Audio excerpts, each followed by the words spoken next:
Vamos a hablar con el economista y exministro de Economía, David Tuesta, sobre un problema que nos afectará a todos, ahora o más tarde, y a nuestros hijos y nuestros nietos, que es cómo asegurar una vejez digna a los trabajadores de este país.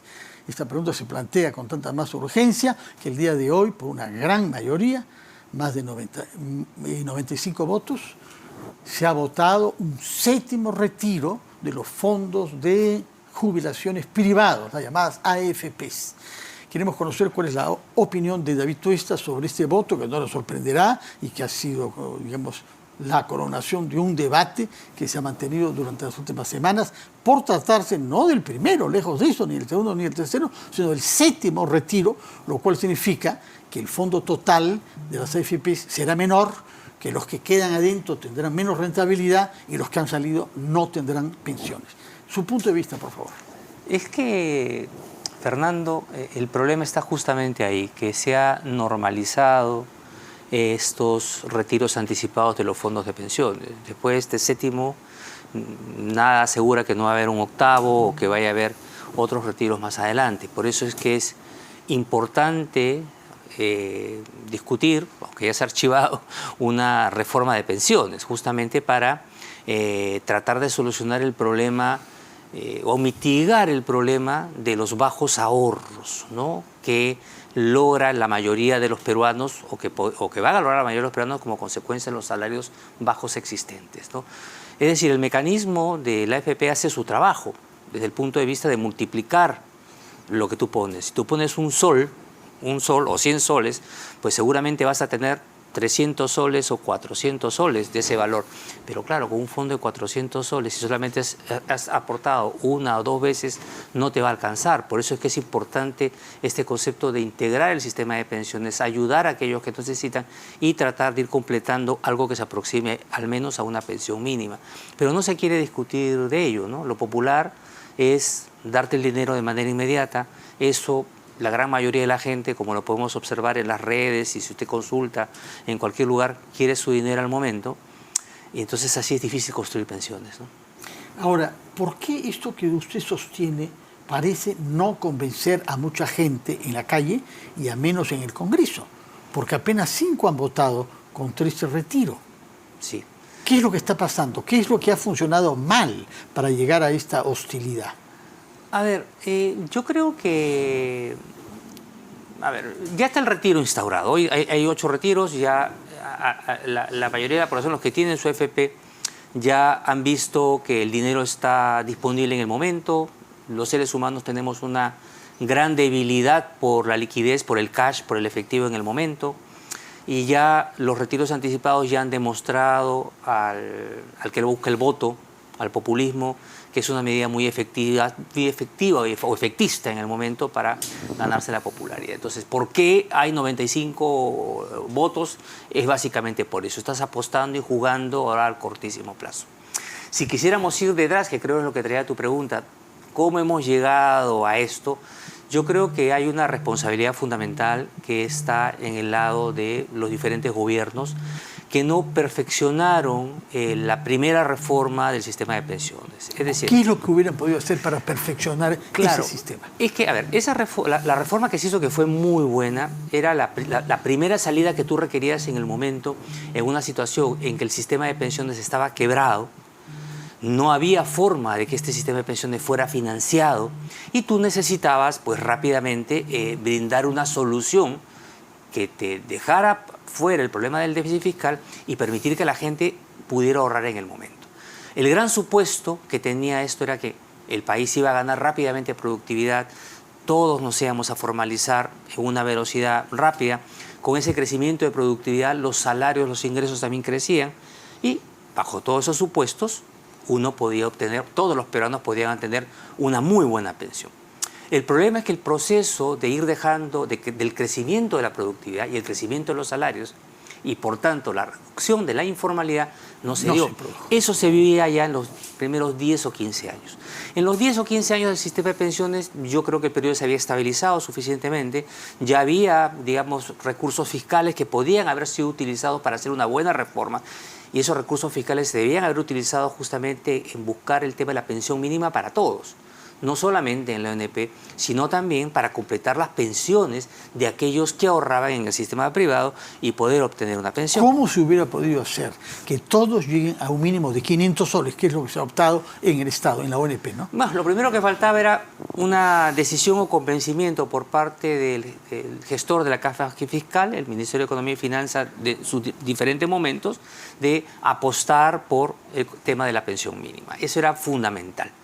Entonces, si esto uno le incorporaba, digamos, al mismo tiempo un sistema que permitiera que aquellos que tuvieran menores recursos tuvieran una pensión 65, que es hoy un poco más fortalecida, ¿no? Digamos, quizás el tema pudiera funcionar mejor. Entonces, ¿qué ha pasado? Durante todo este tiempo lo que hemos ido viendo es que las personas decían, o sea, no estaban informadas. Lamentablemente el Estado tampoco cumplió con su rol de informar.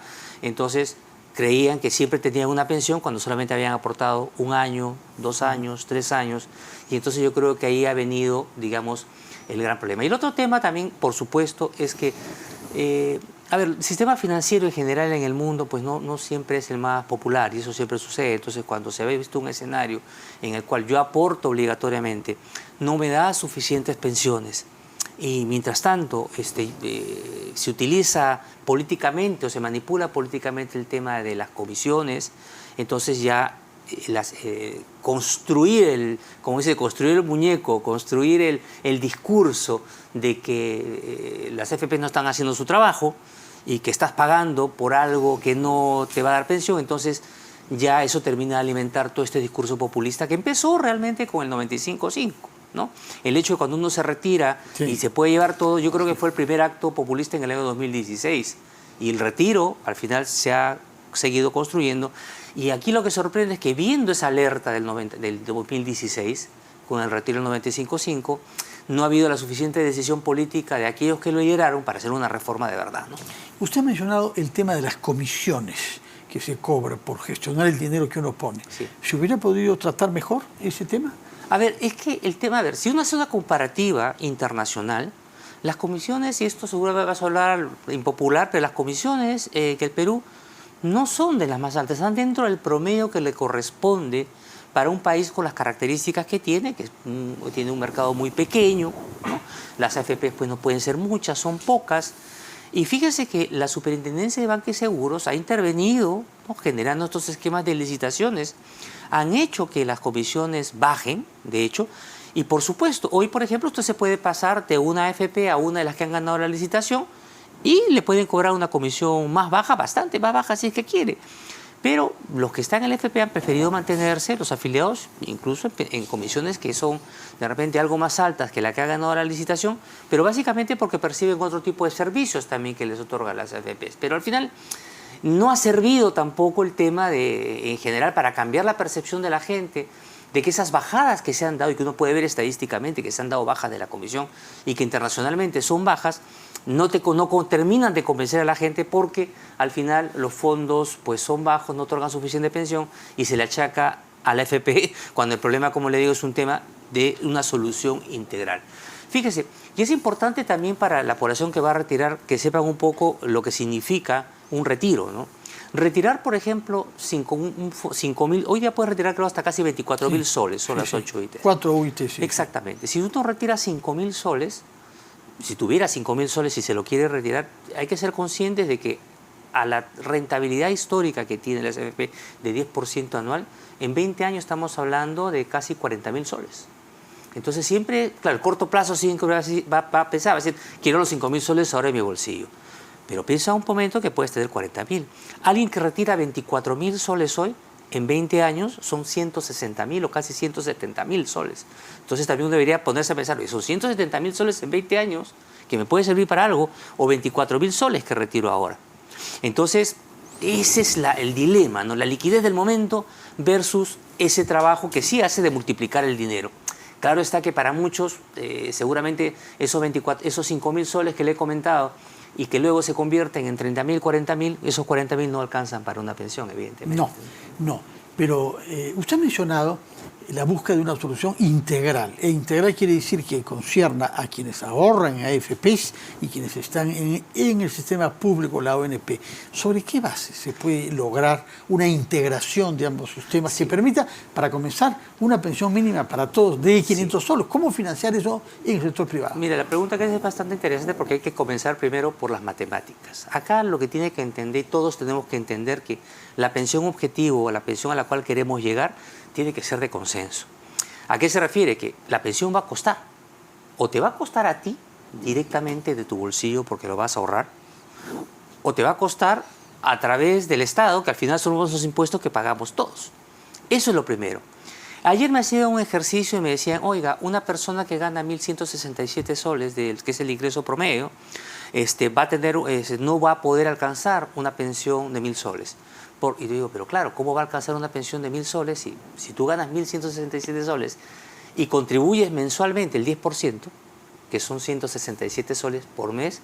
Entonces yo digo, ¿cómo vas a llegar a una pensión de 1.000 soles mensual si solamente contribuyes 167 soles? Entonces, de ahí las matemáticas no engañan. Entonces, uno tiene que pensar, el primero es decir, oye, los ingresos en el Perú son muy bajos. Entonces tenemos primero que pensar pensiones que guarden relación con ese ingreso bajo que gana el país. Entonces, si en la mente de los peruanos está en que nos merecemos 1.000 soles de pensión todos, ¿no? No obstante estar ganando 1.167 en tu vida activa, pues algo hay que tenemos que entender. Eso, que para que suceda eso, tú ganando 1.000 y recibir una pensión de 1.000, por decir, pues las contribuciones de 10% son muy bajas.